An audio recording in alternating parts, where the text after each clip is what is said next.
Hi guys, I'm Dr. Mike and you're in the Pop University lab where today we're discussing the first exercise in our 5-part series of lower extremity stretching protocols.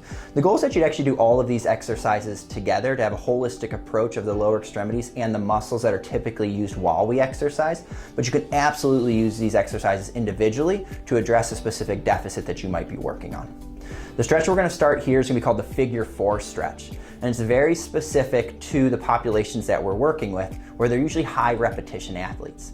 So think along the realm of a runner as they go through the same reciprocal motion of running over and over and over with each step.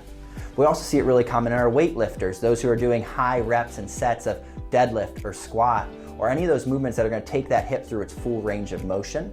The two main muscle groups being addressed here are going to be the piriformis, which is a deep glute muscle, as well as the glute, including the med, min, and max as we go through this stretch. So in order to set this stretch up, you're going to lie on your back to start, and you're going to take one leg into a bent position. This is actually the leg you're not focusing on. The focused leg is going to cross over top so that you're setting the foot on the knee, creating a figure 4 position while you're lying. The tricky part is where you're supposed to put your hands while you're performing this stretch.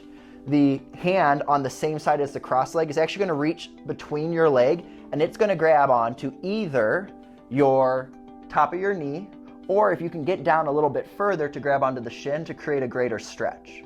From that, you're then going to take the other hand and it's going to reach around and grab onto the other hand to create a strong grip point, so you can pull that leg towards you and start creating a stretch. If you're feeling the stretch where it should be, it's going to be in the piriformis muscle, but it can also move up into that glute.